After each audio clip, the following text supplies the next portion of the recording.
répétition. C'est un lieu de répétition. Oui. Nous avons joué l'année dernière, répété ici. J'ai fait une adaptation de La Belle et la Bête, et que nous avons joué au théâtre de l'Épouvantail et au théâtre de la Comédia, à partir du mois d'octobre jusqu'à la fin du mois de juin. Et puis nous avons monté également une adaptation que j'ai faite du Chaperon Rouge, qui s'est jouée. Vous êtes attiré par les contes? Oui, c'est pas pour rien, j'aime les mythes, oui. Les contes, les légendes.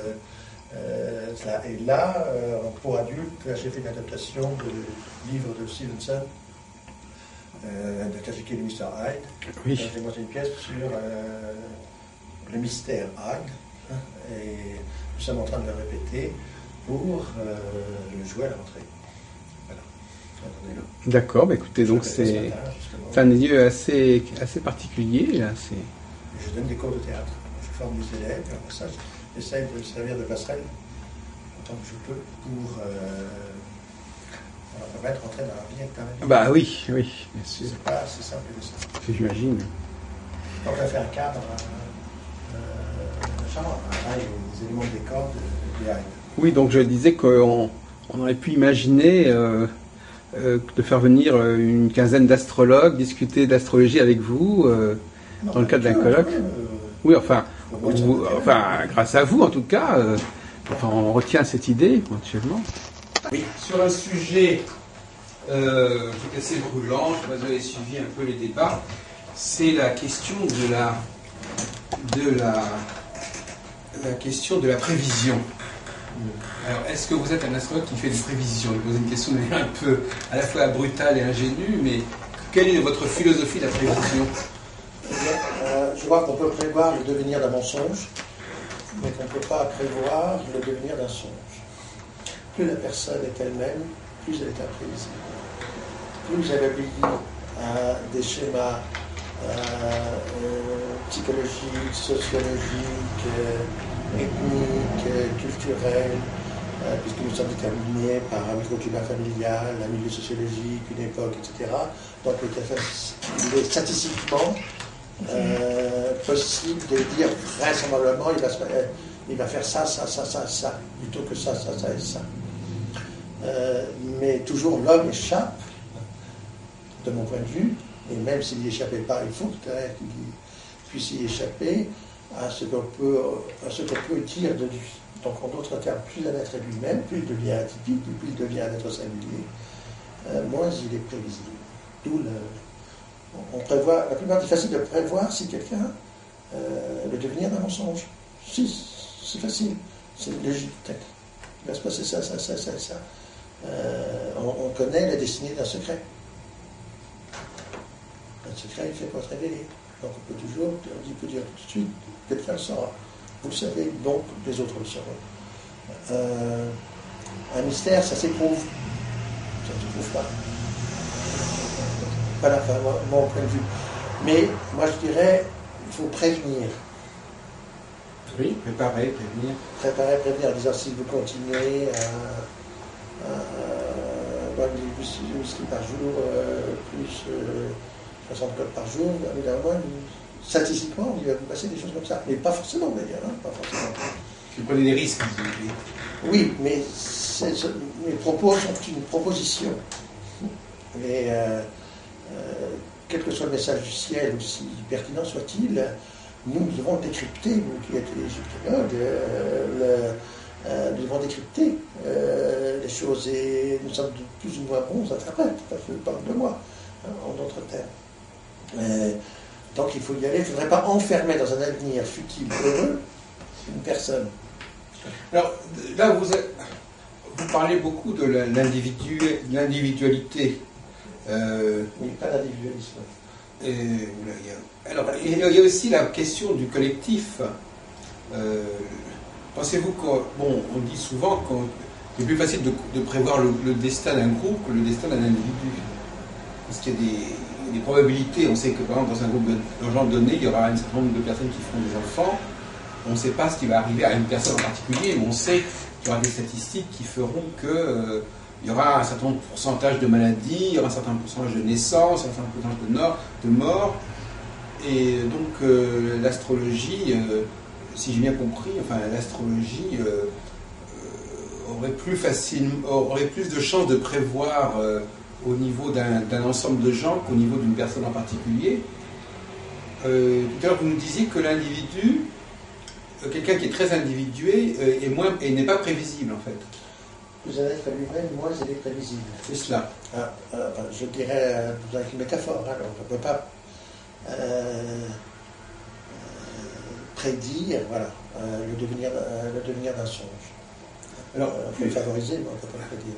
Alors maintenant, pour répondre à votre question, en partie, parce que vous avez besoin de votre question, d'abord, les êtres que nous sommes sont à la croisée d'un être individuel et d'un être collectif. Ce collectif, nous sommes tous des hommes. Des citoyens, par exemple. Des citoyens, des mères, des Parisiens, des Congolais, je ne sais pas quoi. Oui, aussi. Ils ont les yeux marrons, les yeux bleus, on pourrait toutes les catégories. On n'est pas tout seul dans son genre. Voilà. Mais comme je vous l'ai rappelé tout à l'heure, l'astrologie a une approche singulière, l'astrologie occidentale, pas chinoise ou asiatique, c'est que chaque instant du temps est un temps singulier, donc chaque être est unique et un chef-d'œuvre.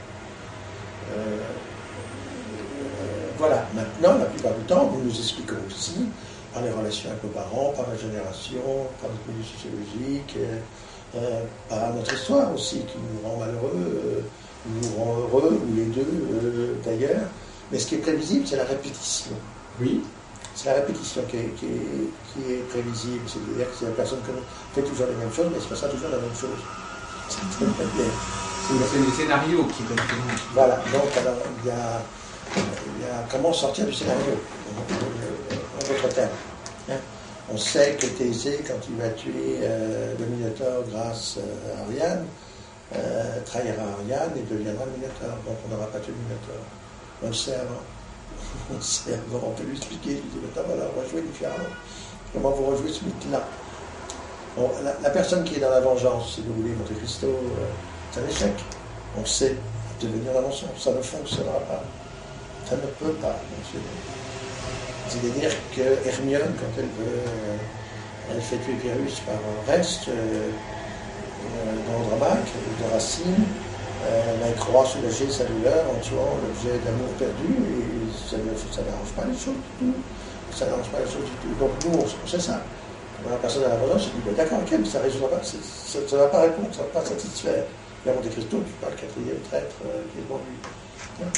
Alors, Monte Cristo, c'est un scorpion mal réglé. La vengeance, le thème de la vengeance. Alors que vous avez sa face blanche, pour être dire, qui est Jean Valjean dans Les Misérables, qui est lui dans la rédemption, avec Valère, qui est dans la rédemption, qui va vers la rédemption. Jean Valjean est imprévisible. Il était gagnard dans une société injuste, le curé François, il voit le curé couvert d'argent, il se fait piquer, on lui dit, le curé dit, mais non, il ne les a pas volés, je lui avais donné, il ment, mais il lui a pas de mensonge, je dis. Et il lui dit, d'ailleurs, vous avez oublié les chandeliers. Et là, il va se passer un miracle. Il va se passer la rédemption. Alors, il sera rattrapé par son passé, M. Madeleine, etc. Il sauvera Cosette, il va avoir une vie extraordinaire, la vie de Jean Valjean, vue par Hugo, est beaucoup plus extraordinaire que celle d'Artagnan, vue par Alexandre Dumas. Alors il faut prévenir, moi, c'est plutôt notre boulot et de dire, si on va par là, statistiquement, vous avez glissé sur le banane, donc faites gaffe. Les histoires que j'ai, ça se termine pas très bien. Si tout à coup vous lâchez prise, ou si tout à coup vous défendez là, vous n'avez pas vous défendre, si vous modifiez, quoi, mais je ne peux pas. Il est clair, si vous voulez une augmentation de salaire, il faut aller la demander. Très rarement, le patron va venir vous demander, tiens, tu écoutes, tout le monde non plus. Il faut aller la demander. Ah non, mais je ne peux pas, j'ai dit, vous avez le droit de demander. Je suis amoureux de la voisine. Ben, allez la voir. Bonjour madame, rendez-vous ce soir à 20h. En gros. Vous direz non, vous direz oui, si vous ne vous déclarez pas, peut-être marche tout à l'heure, vous n'avez pas rien. Mais vous croyez qu'un jour il viendra à moi, mais non, ou alors, si ça peut arriver, mais c'est qu'à ce moment-là, vous renversez les rôles. Vous renversez les rôles, et la plupart du temps, ces histoires ne fonctionnent pas. Ces histoires ne fonctionnent pas, on sait. On sait que nous on sait par pratique, que si l'homme ne se déclare pas, ça ne fonctionne pas. C'est pas pour ça qu'il ne fait pas avoir une liaison, mais il va y avoir un renversement des groupes. C'est passionnant, ça. Alors, par la pratique, et puis on dit, si vous avez le choix entre 3 ou 4 avenirs, négociez au mieux de vos mauvais des avenirs. Alors, quelles sont les techniques prévisionnelles qui vous sont les plus chères, enfin, les plus fiables? D'abord le thème de naissance, parce que au fond, si on s'avait dit, on était clairvoyant. Tout est dit dedans. Tout est dit dedans, me semble-t-il.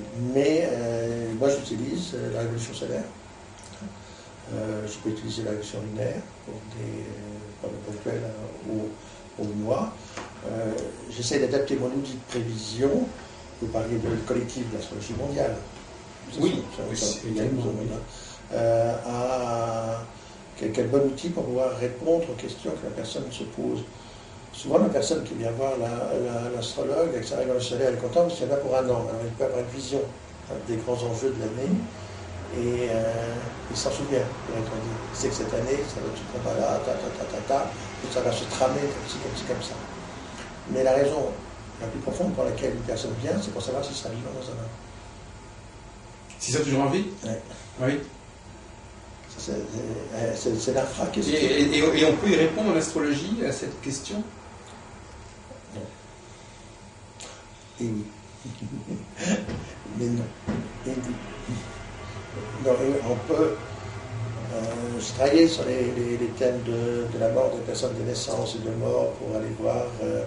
Non, je crois, la preuve en est, c'est que là où le Moyen-Âge mourait, biologiquement, on peut savoir à peu près à quel âge il va crever. On va mourir. Mais la science est là, les maisons sont là, le monde est là, et nous ne mourrons pas aujourd'hui de ce que nous faisait mourir hier. La preuve en est, monsieur c'est pas trop ma charme. Il serait centenaire. Voilà, ça s'adresse là, maintenant, au Moyen-Âge. Donc, et puis après ça, les centres d'intérêt. Moi, je le vois bien quand je vais arriver, les gens de 60 ans, 70, etc. Ceux qui ont une vie marrante, c'est ceux qui se passionnent pour quelque chose. Les hiéroglyphes, la passionne, l'astrologie, ou je sais pas quoi, les plantes vertes, j'en sais rien. Les objets d'antiquité, les livres, le comportement des pingouins dans l'Antarctique, enfin, ils ont un objet de passion. Ces gens qui ont un objet de passion, eh ben, ils vivent plus longtemps. C'est évident. C'est évident. Quelque chose de très drôle et qui va peut-être pas aller dans le sens souhaité, qui est que l'homme de la cité vit majoritairement plus longtemps que l'homme de la campagne. Pourquoi? Parce qu'il s'ennuie moins. Deuxièmement, parce qu'il est pollué. Donc le corps est habitué à se battre. Il y a un combat perpétuel. C'est intéressant. C'est paradoxal. Ce qui ne veut pas dire que vit l'évolution, mais l'homme de la cité vit plus longtemps. Parce que son esprit fonctionne toujours. Vous n'arrêtez pas, c'est merveilleux ce que vous faites. Tout le monde devrait être vous. Et puis aussi, s'il y a du désir, le désir maintient en vie. Oui, c'est certain que dans la cité, on se qu'en prenant le métro, on voit des personnes, même si on ne leur adresse pas la parole, il y a une excitation, il y a un plaisir à entendre. On est sollicité par la présence de l'autre. Et on est interpellé, bien sûr. Je crois. Donc quand on voit quelqu'un, de temps en temps, une personne qui vient nous voir pour dire je suis à la retraite, je suis 57, je m'ennuie, je suis dans ma petite maison, je suis devant tous les lettres, je m'ennuie. Sur lequel il fait un bouquin, soit il fait un nouveau métier, soit il se met à peindre. Et s'il n'a pas une passion, il est foutu. Alors il y a un sujet qu'on aborde beaucoup actuellement, c'est le décalage entre l'astrologie populaire et l'astrologie, disons, sérieuse. Enfin bon, qu'est-ce que vous pensez, Monsieur Détourné, est-ce que le peuple, enfin, je veux dire le grand public, est-ce qu'il renvoie une image qui est à suivre de l'astrologie, ou est-ce qu'au contraire, il faut s'en distancier? L'image que le public a de l'astrologie, a priori, à travers la presse, etc. Qu'est-ce que vous en pensez de cette... Est-ce que l'astrologie est vouée un jour à être quelque chose de populaire, ou est-ce qu'au contraire, il faut qu'elle reste, en quelque sorte, contrôlée par des astrologues qui, eux, ont tous les éléments pour l'utiliser correctement. Le besoin d'astrologie est à la fois aristocratique et populaire. Quand elle est populiste, à savoir quand des journaux créent de l'intox et génèrent des inepties à force du faire du simple, on fait du simplicisme, et on dit aux gens qu'ils sont comme 600 millions de personnes, en fait, il va y avoir combien de millions de béliers, combien de millions de taureaux, ils sont tous différents, et comme vous l'avez dit tout à l'heure concernant les cancers, ils ne sont pas tous, c'est pas tous Calimero avec cette petite d'œuf au-dessus de la tête. Ah oui, c'est Calimero, oui. C'est Calimero, oui. Donc, voilà, donc pour la recette populaire, parce qu'au fond, dans les savoirs communément partagés par tout le monde, si vous donnez les 10 premiers savoirs qu'ils ont, ils connaissent leur nom, ça sont les pays, ils connaissent leur nom, et parmi ces des choses, ils connaissent l'enseignement astrologique. Ils disent, je suis taureau, je suis une partie de leur carte d'identité. Ça fait partie de la qualité céleste métaphysique. Donc elle est populaire, et tant qu'elle sera populaire, eh bien elle sera sympathique, pour être dit. Il appartient à des chercheurs pointus, alors, parce que si vous lisez le bouquin que vous avez lu, et je vous en remercie, vous avez eu le courage, ou en partie, il est quand même pas facile de lecture, il faut déjà connaître son sujet pour pouvoir le lire. Mais nous, en tant qu'astrologues praticiens, nous devons convertir ces formules mathématiques, ce sont des mathématiques existentielles, dans leur propre langage. Il faut parler de langage de l'autre, bien sûr. Et oui, il faut parler de langage de l'autre. C'est comme ça. Alors, selon qu'on a l'homme politique, selon qu'on a le chercheur, CNRS, en biologie, selon qu'on a chef d'entreprise. On parlera autrement. Eh ben, il faut que je parte un langage différent. Oui. Et si j'ai qui me dit, ah ben tu es inquiet pour la fille, c'est incroyable, je suis concierge, je veux devenir médecin, c'est pas possible. Elle me dit, on va y arriver. On va expliquer que c'est possible. On va expliquer que c'est possible. Quand on connaît l'histoire, c'est possible. Pas de pays. Donc il faut parler des langages différents. D'autre côté clownesque de l'astrologie. C'est M. Jacques, il doit pouvoir. Là, si vous voulez, quand je vous parle, je suis moi-même. Si j'étais en consultation, je serais moi-même, mais je m'adapterais. J'essaierai de trouver, je l'essaye un peu là, mais un langage commun. Là, je présuppose, quand je vous parle, que vous connaissez l'astrologie. Enfin, suffisamment pour pouvoir me critiquer ou poser des questions. Si je ne connais pas l'astrologie, vous avez aperçu partie que je ne connais pas. Beaucoup de gens qui vont connaître l'astrologie ne la connaissent pas. Enfin. Non, mais disons, vous pouvez supposer qu'on connaît l'astrologie, mais vous ne savez pas exactement quelle est notre attitude par rapport à l'astrologie. Non, mais c'est très bien. Parce qu'effectivement, ça pourrait changer votre façon de communiquer. Oui, mais quoi qu'il en soit, je serai respectueux de votre façon de votre approche. Oui, non, mais bien sûr, mais effectivement, ce que vous dites, c'est qu'il faut effectivement quand même, paradoxalement, il faut quand même déterminer la catégorie à laquelle appartient la personne à qui on s'adresse. Et vous-même, pas astrologiquement, mais la catégorie sociale, socio-culturelle. Qui n'est pas comment ça va jouer.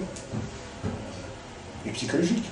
Et au point de vue date de travail, c'est aussi une des questions qui doit tomber fréquemment. Pardon ? La reprise d'un travail éventuel pour tous les chômeurs. Oui, mais les grandes questions. Là, on est dans la prévision. Nous sommes difficile. confrontés toujours au même type de situation. Notre originalité tient à la façon dont nous gérons ces situations convenues. C'est-à-dire, qu'est-ce qui peut arriver à quelqu'un qui est malade, il n'est pas malade, il est amoureux, il n'est pas amoureux, il est aimé, il n'est pas aimé, il est quitté, il n'est pas quitté, il a bonne santé, il n'est pas en bonne santé, il a son travail, il n'a pas son travail.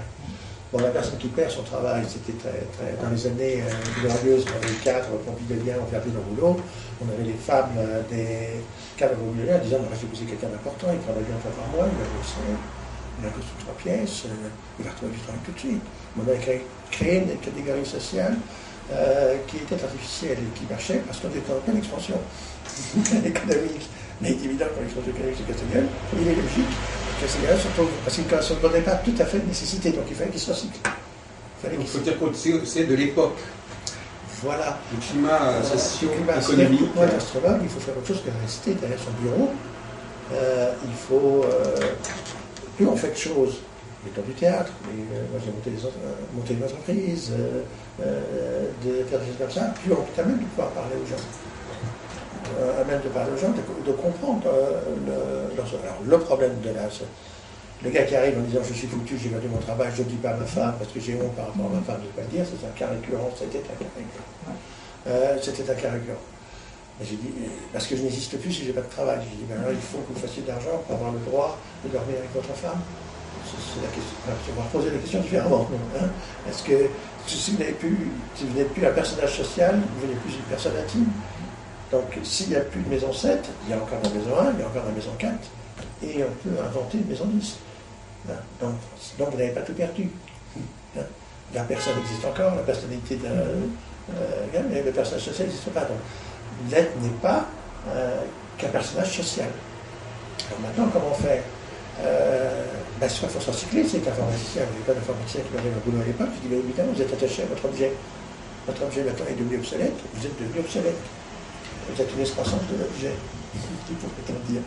Donc, ça, vous poursuivez et vous vous adaptez à de nouveaux objets qui eux-mêmes deviendront obsolètes et vous passerez votre vie à vous recycler, et puis aussi amener les gens à comprendre, aujourd'hui c'est évident, mais à l'époque ce n'était pas encore, que rares sont les métiers qu'on peut exercer toute sa vie.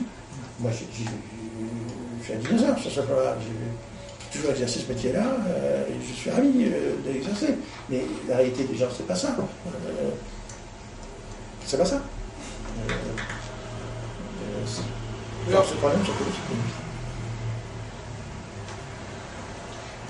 si vous voulez, oui, on parlait du collectif et du mondial, c'est pas tout à fait la même chose. L'astrologie mondiale, ça reste un peu abstrait, c'est-à-dire qu'il y a des forces comme ça qui existent. Mais l'astrologie collective, c'est le fait de s'apercevoir que les problèmes que j'en en tant qu'individu sont ceux aussi d'autres personnes. C'est partager en quelque sorte. Alors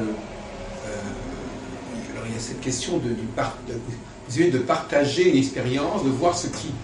Finalement, on pourrait dire d'une certaine manière que l'astrologie, par certains côtés, c'est ce que nous avons en commun, paradoxalement. On prend par exemple 50 personnes, elles peuvent être très différentes, mais elles ont peut-être en commun justement certains éléments astrologiques, et notamment elles sont peut-être confrontées au même cycle, bien qu'il y ait une tendance de l'astrologie actuelle qui veut que chaque personne ait ses propres cycles, ses propres transits, ses propres directions, qui ne sont pas celles du voisin, etc. C'est ça que j'appelle l'astrologie collective, c'est l'astrologie qui mettrait l'accent davantage sur sur le rôle de l'astrologie en tant que dénominateur commun, en fin de compte. Moi, j'appellerais au collectif, je prends le terme social même. On va dire l'astrologie sociale, collectif et social. Alors, on prend différents exemples. Je crois que l'une et l'autre existent. Hein, et si on retire à la personne son individualité, on devient une fourmilière. Donc la fourmi n'existe pas, c'est la fourmilière qui existe. Et d'une autre manière, s'il n'y a qu'un super-héros qui, dans le mépris du monde qui l'environne, à ce moment-là, c'est Batman, je ne sais pas quoi, enfin, ça devient un être surnaturel. Mais quelles sont nos expériences collectives, indépendamment de celles quotidiennes? C'est quand nous vivons à l'unisson, quand il se crée une égrégore, ça s'appelle une égrégore ou un affoulement. Ils sont venus au stade, ils sont 100 000 pour le match de football. Voilà. Ils sont la moitié pour A, la moitié pour l'équipe B. Oh, Marc, ils se lèvent tous ensemble. Là, ils forment un collectif. Hein, et ils sont heureux de former un collectif. Chacun a sa part du succès et de l'exploit accompli par une équipe, un homme qui a fini par marquer un but, une femme qui s'est... Les choses plus extraordinaires encore, c'est la Ola. Ah oui, là. Vous faites répéter à des comédiens la Ola. Mais vous en avez pour des jours et des jours. C'est un travail monstrueux. Vous partez là, non, là vous êtes parti trop tard. Non. Pourquoi? Parce qu'ils sont dans le sens. Et quand ils font naturellement la Ola, et à ce moment-là, ce sont des êtres collectifs. Donc il y a bien une dimension collective, en votre terme, dans l'homme. Et il est heureux des grandes fêtes populaires. Si vous voyez le 14 juillet, le feu d'artifice, ils ont tous fait en même temps. Qu'est-ce que c'est que les spectateurs, sinon de faire on s'en dit en même temps. Donc nous aimons partager les choses et même nous fondre dans un collectif. D'ailleurs, la peur de l'individualité, c'est aussi la peur de ne pas avoir le même cartable que l'autre. Et qu'on veut être comme les autres. C'est la mode. Et les tendances, la mode, le social, le plutôt, le plus comme ça. Oui, c'est pour ça que finalement, le fait d'appartenir à un certain ciseau de la case, c'est aussi une forme de collectif. Ça veut dire que quelque part, de nourriture, en tout cas, bien sûr, on sait qu'on n'est pas tous du même signe, mais on sait qu'il y a des millions de gens qui vont être du même signe que nous. Oui. Et donc, ça apporte une forme, je ne dis pas que ce soit vrai ou faux, mais je veux dire que ça apporte une certaine satisfaction. Et je pense que c'est quand même un décalage, parce que il y a un grand problème, on en a discuté encore récemment dans des entretiens, le grand problème, c'est que on a l'impression que les gens viennent à l'astrologie, les gens qui viennent, enfin les gens qui ne connaissent pas spécialement l'astrologie, mais enfin, qui la connaissent à leur façon, ils viennent à l'astrologie avec une certaine idée de l'astrologie qui est justement celle d'une appartenance partagée avec un grand nombre de personnes, sinon avec tout le monde, en tout cas avec un nombre de personnes. Et l'astrologue, il est là pour leur dire pas du tout, vous êtes un cas tout à fait à part, et d'ailleurs votre thème le montre bien. On a l'impression qu'on bascule de deux conceptions de l'homme qui sont toutes les deux valables, mais qui s'opposent à la limite. Oui, mais qui sont complémentaires pour moi. Oui, il y a des instants, il faut être. On peut aimer la nature humaine de façon objective, d'un amour d'âme.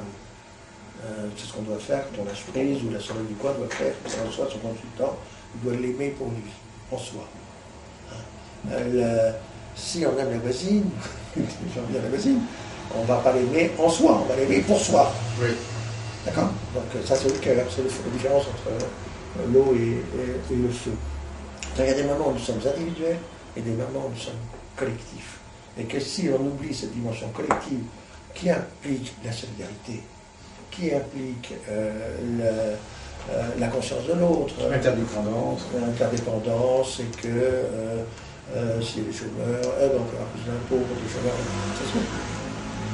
des tas d'âmes qui fait qu'on peut rendre service à ceux qui sont souffrants, le milieu hospitalier par exemple, etc. Elle est essentielle, ce sens collectif. Si l'homme n'a pas de dimension collective en lui, il devient un individu, mais il devient tellement individualiste, il devient égoïste, il est égocentré. Ça devient un despote, en d'autres termes. Mais une certaine forme d'astrologie favorise cette dérive. Quand on entend des astrologues parler de prévision, on entend parler de transits qui tombent chez les uns à telle date, chez les autres à telle autre date, telle personne accède à tel âge, arrive à tel âge, à un moment où une autre personne arrive à un autre âge. Il y a des directions qui passent à un moment donné. On a l'impression que, à travers la prévision astrologique, on va vers une multiplication à l'infini des individualités. À la limite, si on prenait aucun calendrier prévisionnel n'est identique à deux personnes quasiment. Ce qui est vrai. Et cependant, ces différents destins vont se croiser. Oui. Alors, c'est pas la même chose que se retrouver si je vais à 18h, au mois d'octobre, au place de la Concorde, ou 19h, il y aura des embouteillages. Tous ces gens-là sont en conjonction. Conjonction, toujours. Ils sont en conjonction. Ça ne veut pas dire qu'ils vont vivre ensemble. Oui. C'est un instant, c'est une conjoncture. Il y a des personnes qui vont prendre l'avion, et puis l'avion va, malheureusement, ils vont subir le même sort. Ils vont subir le même sort, alors qu'ils ont des destins différents. C'est donc bien qu'il y a une dimension à la fois individuelle, mais qui est chapeautée par une dimension sociale collective. Jupiter, Saturne, les planètes individuelles, c'est juste avant Jupiter. Jupiter, Saturne, c'est les planètes sociales et collectives, et après ça, les planètes mondiales, pourrait-on dire, qui vont les grands destins du monde.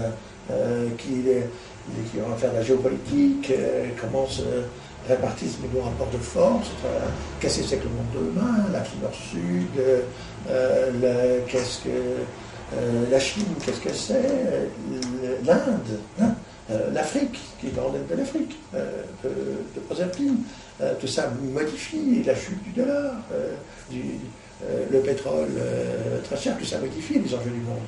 Les enjeux du monde. Et Jupiter et Saturne ne sont que les relais de ça. À mon avis, est-ce que alors il faut être charmant dans un salon et indispensable dans un ouvrage. À la fois collectif et social et courtois et solidaire. Et puis, s'il faut être un individu, à un moment donné, il faut l'être. Mon chéri, je t'aime, cet objet n'est pas c'est toujours. Il faut être un individu, c'est moi. Je veux dire, ce que j'ai constaté chez les personnes qui sont venues me voir, pas tout bien évidemment, c'est qu'elles sont rarement à eux-mêmes une raison suffisante pour agir. Tellement elles sont coupables d'être ce qu'elles sont, qu'il faut qu'elles ressemblent aux voisins. Là, il faut leur rappeler qu'elles sont individus. Mais il y a des personnes qui sont là, qui sont que dans le collectif. Vous n'existez pas, vous êtes une fourmi. Vous êtes une fourmi. Mais je fais comme tout le monde, je fais comme le chien. Vous avez dit, tout le monde s'ensemble. C'est génial d'ailleurs, mais elle dit, mais essayez d'exister un peu plus, quoi. Individuellement, vous avez le droit d'exister. Alors j'aimerais bien demander à mon mari si ça, mais j'ose pas lui demander parce que j'ai peur de, je ne peux pas, ou le contraire. Mais dites-lui, prenez le risque de l'autre. Le virtuel qui intervient dans la vie des gens, qui va devenir le royaume du pauvre, le virtuel, ceux qui... le collectif, c'est les Vélib, c'est l'autolib, ça c'est du collectif. D'accord? C'est du collectif. Oui, mais on est interchangeable. Il y en a un qui prend un vélo, il le laisse, il prend l'autre. Voilà, on est tout assis par un fauteuil. Bon, il y a 100 personnes qui sont assises sur le même fauteuil. Heureusement, d'une certaine manière. Mais oui, mais peut-être que quelque chose va murmurer dans le fauteuil des personnes, témoigner des personnes qui se sont assises. Je vais faire que M. Bétonnet, le problème, c'est que il faudrait distinguer ce qui est de l'ordre de la philosophie générale et de l'ordre de l'astrologie, parce qu'on peut très bien, par exemple, être persuadé que l'individualité est quelque chose d'important, qu'il faut assumer, qu'il faut s'approprier. Une autre question est de savoir si l'astrologie a vocation à faire cela. C'est quand même, on a l'impression souvent, c'est une question que je ne vous ai pas posée, c'est le problème des limites de l'astrologie. C'est-à-dire on a l'impression que rien de ce qui est humain n'est étranger à l'astrologie. Voilà. Pour beaucoup d'astrologues, on a l'impression que c'est un postulat qui est posé. Du moment que l'être humain est confronté à une certaine expérience, un certain vécu, ça doit forcément se situer au niveau astrologique ou se comprendre au niveau astrologique. Alors, je pense cela, à ceci près que je crois que la limite de l'astrologie, c'est l'astrologue. Oui. Et donc, il y a des astrologues qui sont plus limités que d'autres, ça oui. La preuve, je ne veux pas. Moi aussi, je suis limité. Et donc, j'ai mes limites. Mais s'il n'y avait pas de limite, il n'y aurait pas de perspective. Donc, il y a ce que nous connaissons de l'homme aujourd'hui, grâce aux sciences humaines, grâce à notre passé, etc. On ne sait pas quelque chose sur mais on échappe encore à quelque chose. Et puis tant mieux. Et je ne pense pas que l'astrologie telle qu'elle est comprise aujourd'hui par les astrologues, moins compris, soit à même de pouvoir témoigner de tout de l'aventure humaine. Celle d'aujourd'hui, celle d'hier et celle de demain. Donc il faut savoir, les limites de l'astrologie, c'est celle de l'astrologie et de ses connaissances. Voilà ce que je pense. C'est-à-dire que... Les connaissances de l'astrologue. Les connaissances de l'astrologue, mais pas forcément astrologiques. Et pour le moment, c'est un outil à géométrie variable, c'est un outil mutatif. Au fond, dès qu'il y a quelque chose de nouveau, on le fout là-dedans. On se dit, ah oui, la robotique, bon, voilà, ça va être ça, on les place, on réfléchit à l'envers, on se dit, mais qu'est-ce qui se passe maintenant? On dit, ah bah oui, on va immigrer, c'est trop, fermeture du ranch, ouverture du parc. Enfin, comme ça, maintenant, on nourrit de tout ce qui nous arrive les signes, ce qui fait qu'à du Moyen-Âge, on nourrissait le signe de ça, en fonction de l'état du monde. Et puis aujourd'hui, on nourrit de tas de choses en plus, en fonction de l'état du monde d'aujourd'hui. Oui, on la modernise, on la met à Il faut perpétuellement la réadapter, c'est-à-dire affiner notre support, notre outil. Mais justement, pour parler de la communication entre l'astrologue et son client, tout à l'heure vous nous disiez que vous adaptiez, vous essayez de parler la langue de votre interlocuteur, mais est-ce que malgré tout, il n'est pas nécessaire aussi de... Qu'est-ce que vous lui expliquez de votre façon de faire, en fait, à votre client? Je lui dis d'où je parle. Je lui dis d'où je parle, alors. Oui. Qu'il convient de vos propositions, que je vais donc interpréter un langage et le convertir dans une langue commune. Hein, vous allez traduire quelque chose. Oui, je vais convertir. Oui, traduire, je suis. Ces termes-là, on va faire du de toutes les façons, convertir. On va faire de la traduction, et je lui explique d'où je parle. Hein, et qu'elle garde de mon discours ce qui me semble utile, qu'elle jette ce qui me semble complètement délirant, la projection du pouvoir astrologue que je suis, et de temps en temps on est narcissique, on parle de soi, on va parler de l'autre, et puis qu'elle permet de connaître quand même des choses qui peuvent la surprendre, le surprendre, mais qui ne le laissent pas indifférent, parce qu'il y a toute la matière à réflexion. Donc prendre mon robot comme une proposition. Donc c'est à elle de faire un peu le tri. Ça n'engage que moi, c'est ce que je demande. Je dis en tout cas, je crois que vous pouvez inventer l'avenir, mais pas tous les avenirs. Donc on va essayer de savoir ce qui est possible, ce qui n'est pas possible. Je voudrais être dans ces étoiles à 70 ans, c'est plus difficile.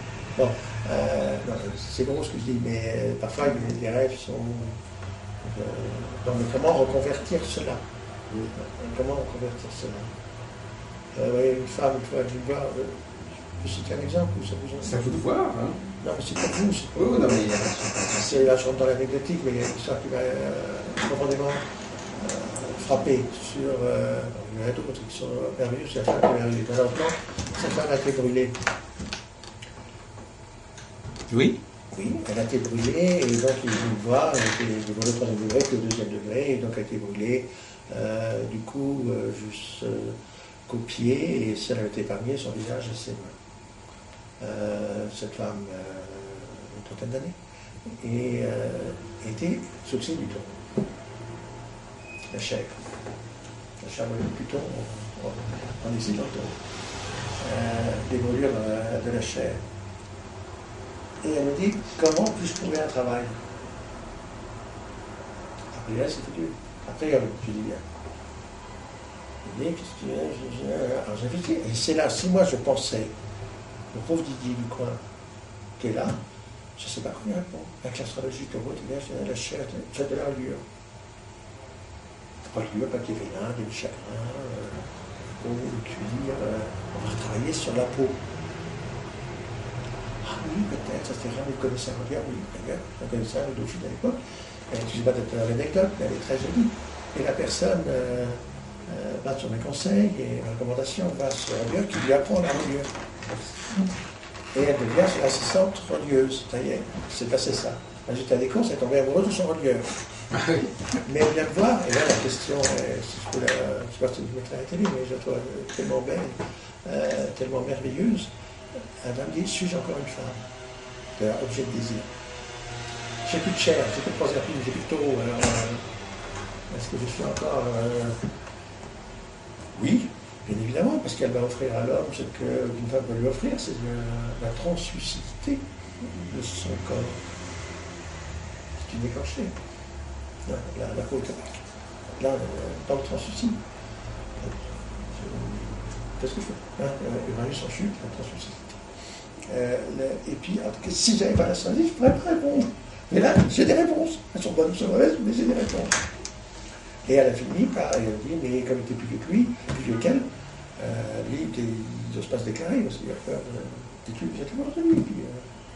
C'est qu'elle a fait, et le gars, il a rejeté, il a dit, mais je ne sais pas me déclarer, parce qu'il faut que je fasse quelque chose, j'ai un rein en moins.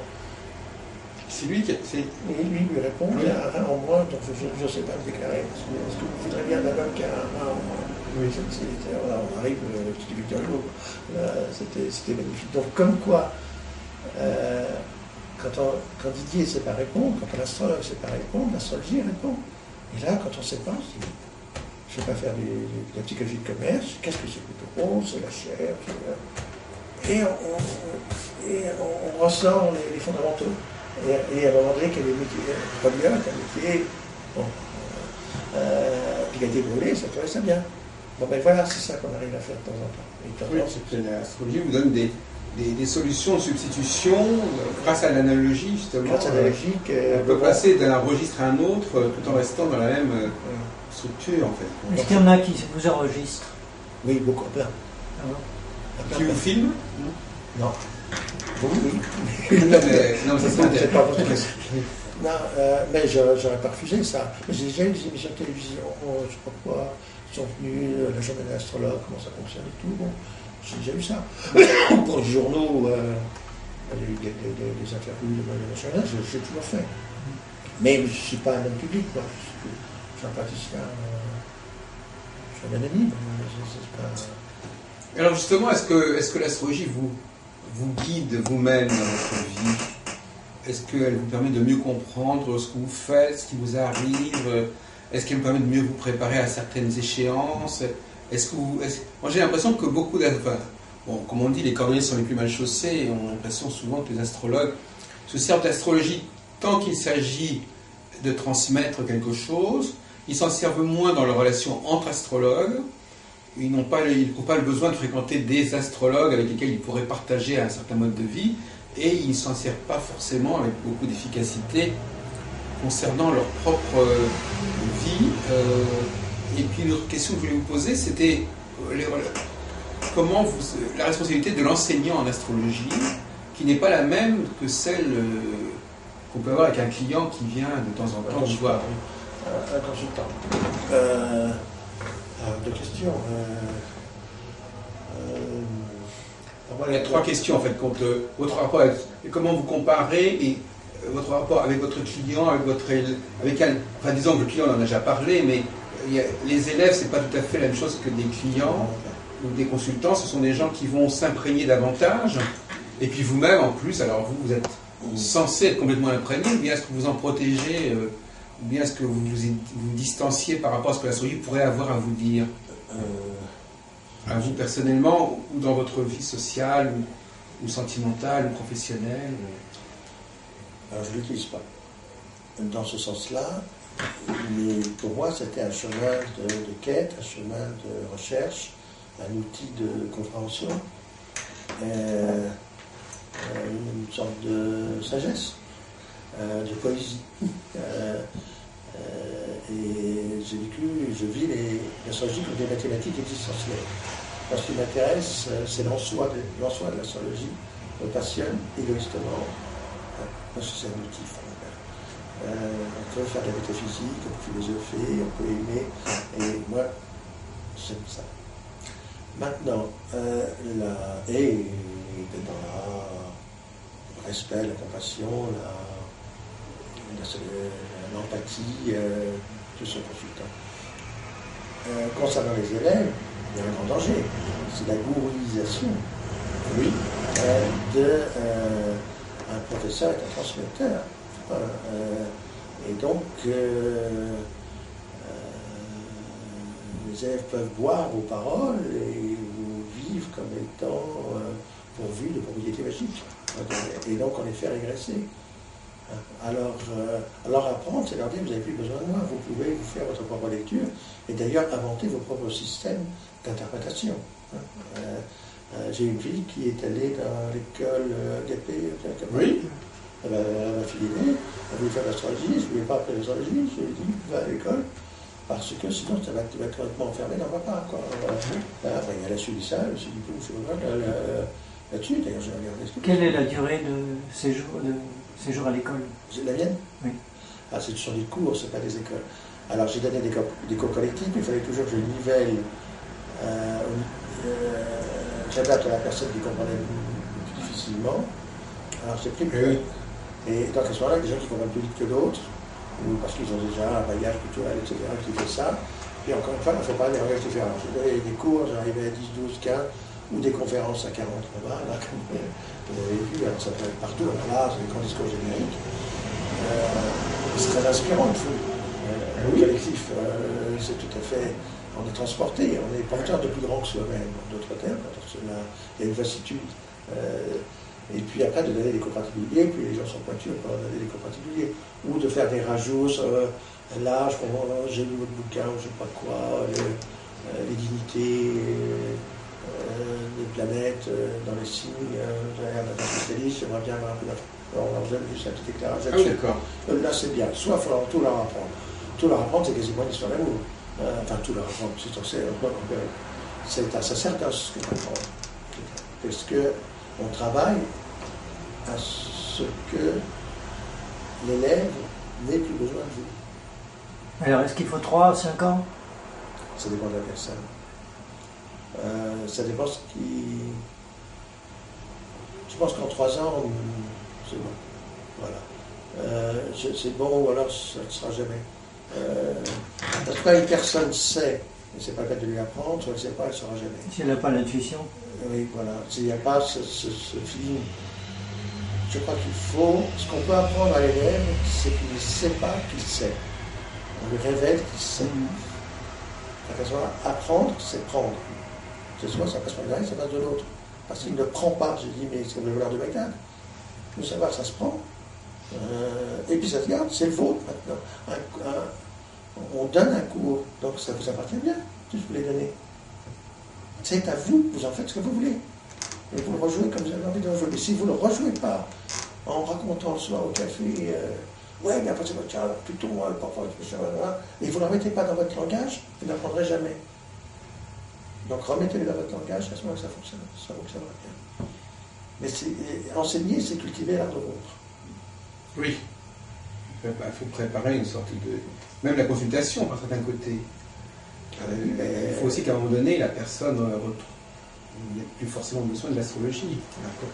C'est d'ailleurs un paradoxe.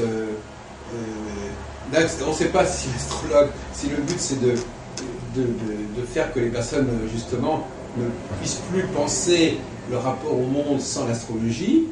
Et en même temps, par un autre côté, on peut penser qu'une fois la crise passée, la personne puisse fonctionner sans l'astrologie. Il y a là encore des contradictions.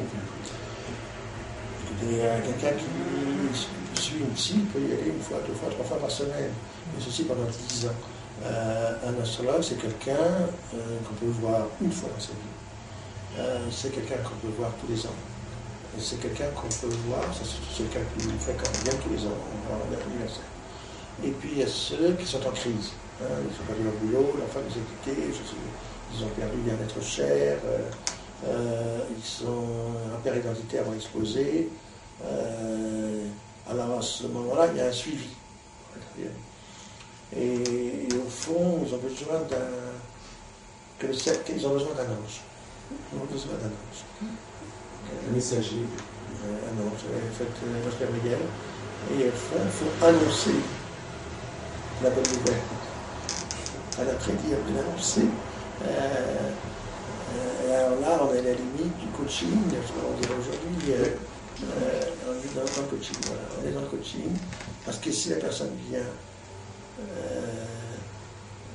s'il n'y a plus personne, je vais donner un exemple. À contrario de ça, une fois, une femme est venue me voir il y a longtemps, et puis elle est dans un petit journal officiel, elle dit voilà, j'ai 30 000 francs. Et je voudrais que, parce que vous êtes astrologue, vous parlez au voir. Nécromancien. Le nécromancien, le nécromancien. Donc, il me demandait à mon mari, qui est mort, que j'ai soigné pendant 12 ans, si je peux me remarier. Il m'autorise à me remarier aussi. Non, il m'autorise. Oui, il m'autorise. Alors d'abord, j'explique que les nécromanciens ne peuvent pas recevoir d'argent, sinon ça ne marche pas. Et puis, la réalité, c'est que je ne parle pas moi. Enfin, je ne parle pas comme ça. Je n'ai pas ces vertus-là. Donc, qu'est-ce qu'on fait face à un gars comme ça? Si on lâche dans la rue, elle va trouver le gars qu'elle paiera très cher, elle dit Paris, c'est tout. soit on se mouille. Vous faites de l'astrologie horaire, je sais pas. Alors vous avez trouvé comment, quelle est la solution que vous aviez trouvée pour cette dame? Là, vous avez posé la question, j'ai pris l'astrologie lunaire d'abord, puis horaire, pour tenter de répondre à la question sans faire trop de psychologie. Ça paraît de toute évidence, oui. Je lui ai dit, mais comment voulez-vous que votre mari vous aime? Si on meurt demain, on souhaite que sa femme continue dans sa vie. C'est le bon sens, ça se trouve, ton mari vous aime pas, il dit apparemment il vous aime, oui, c'est vrai, mais bon, alors il va être ravi. Mais il ne sera pas fâché, etc. Non, il ne sera pas fâché, ça j'en sais rien, je vous dis franchement, j'en sais rien. Mais, à un moment donné, il faut pour la vie. C'est un petit peu le songe, le mensonge du curé dans le miracle. Ben oui. Il y a des points. C'est un métier à risque. C'est un métier à risque. Nous avons vu une astrologue qui dit que maintenant elle est plus coach qu'astrologue. Oui, parce que c'est comme ça qu'on nomme les choses. Mais les astrologues ont toujours des coachs, sans que ça soit dit. Enfin, le mot, justement, le coach, c'est quand même quelqu'un qui prend un peu ses responsabilités. Absolument.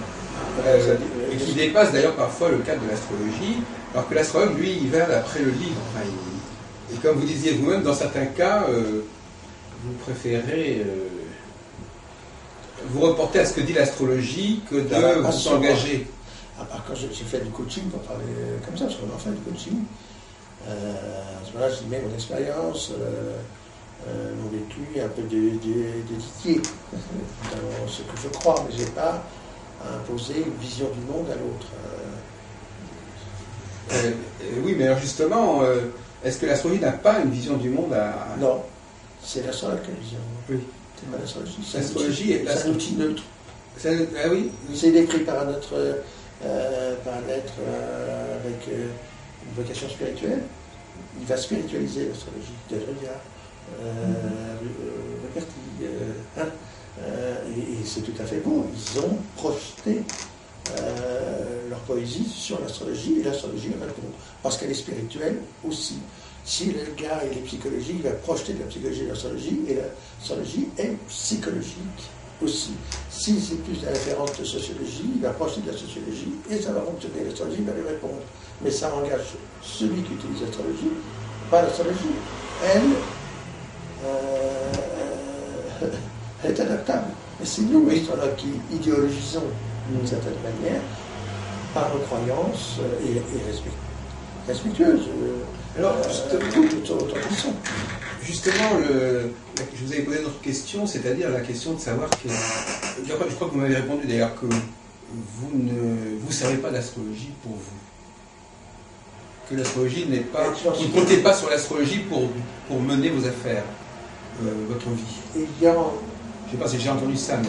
à travailler toute ma vie à comprendre comment fonctionnait la pyramide, ayant donc œuvré pour essayer de découvrir une pyramide, ensuite de ça, l'explorer. Une fois que j'ai compris ce que je pouvais comprendre de la pyramide, je n'ai pas habité dedans. Je dois laisser les portes ouvertes pour les autres. C'est un peu comme Moïse restant à la frontière de la terre. L'astrologue ne peut pas toute la journée examiner les transits. Oui, mais la question est de savoir justement, mon cher Jonathan, la question est de savoir quelle astrologie. Si peut-être que justement il y a une astrologie plus légère, plus minimale, qui pourrait être utilisée, et une astrologie plus lourde, qui elle ne peut pas l'être, ou qui ne peut être que de façon ponctuelle. Ça nous renvoie à la nature même de l'objet astrologique. Oui, mais c'est bien dit ce que vous dites là. Ça me plaît bien ça. Il y a une astrologie homéopathique. Oui, il y a des formes... Non, parce qu'il ne faut pas...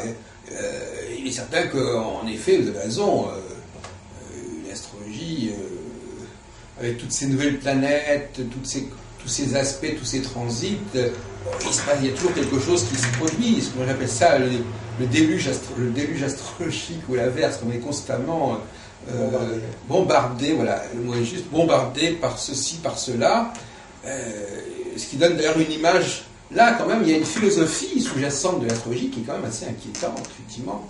Cette idée, enfin, que le client n'a peut-être pas vraiment capté, parce qu'on ne lui explique pas forcément, mais l'étudiant en astrologie, parce que moi je trouve que souvent l'étudiant en astrologie, c'est quand même quelqu'un qui est à protéger contre lui-même et contre l'astrologie, puisqu'il est il s'exposait à l'astrologie.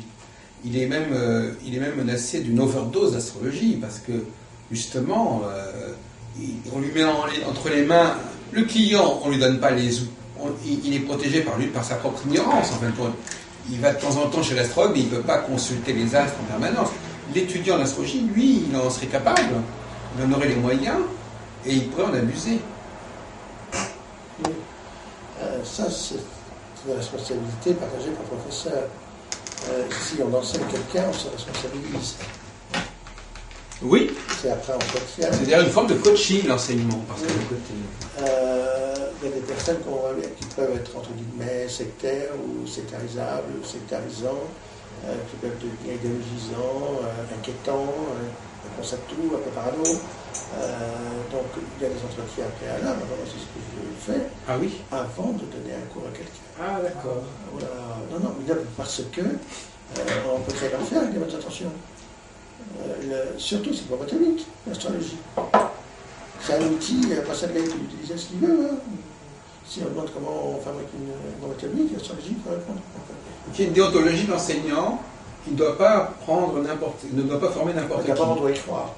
On doit être convaincu, enfin moi je dois être convaincu de deux choses.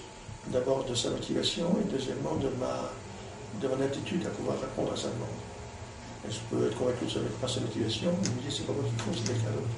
Donc, que pensez-vous des astrologues qui font en même temps les tarots? Eh bien, l'astrologie est à Uranus que les tarots sont à la Lune. J'adore les tarots. Alors, c'est là aussi le livre des livres, en d'autres termes. Hein, c'était fait par les Bohémiens. Wirth, ça nous parle de cela. Et donc, ça permet de mettre une bibliothèque, c'est déjà l'ordinateur, c'est déjà Internet. Vous avez tous les livres en 22 arcanes majeures, vous les mettez dedans, donc vous pouvez être nomade. C'est la bibliothèque du nomade. Si vous baladez avec 3005 livres, ça va peser lourd. Ensuite de ça, c'est un jeu qui permet de se distraire. Et troisièmement, c'est quelque chose qui peut vous permettre de gagner votre vie. Formidable. Et donc, c'est le livre des livres. D'une certaine manière, il raconte du Butler jusqu'au Mat une histoire, toutes les histoires possibles, toutes les histoires infinies. Donc, c'est théâtral d'ailleurs, et très beau. Il y a du Goldoni, alors moi j'ai fait tout un boulot pour distinguer le nom, les couleurs, les épées, pourquoi ils ont... Vous m'intéressez à Jodorowsky, ce qu'il faisait un peu... Oui. Pas trop jodorowskien, mais respectueux bien sûr. Par d'autres voies, parce que quand les personnes qui viennent voir avaient plus besoin des tarots, de jouer avec les tarots, parce qu'il y a quand même dans l'astrologie pas mal de données à intégrer qui sont pas forcément accessibles à un certain. C'est plus complexe qu'il paraît. C'est même très complexe. Le tarot aussi, mais le tarot on peut jouer vite. On peut faire joujou. On peut faire joujou assez vite, mais je la sens, je ne suis pas un tarologue. Tout à l'heure, vous nous aviez parlé au début de notre entretien des maisons. J'ai cru comprendre que vous aviez, j'ai peut-être mal compris, fait dessiner quelque chose. Les maisons, ça s'appelle des maisons. Dans notre discipline, il y a des maisons. Hein. Vous avez un document que vous avez fait réaliser je vais essayer de trouver. Oui. Est-ce que je les ai là? Si je les ai là, je vous les montre.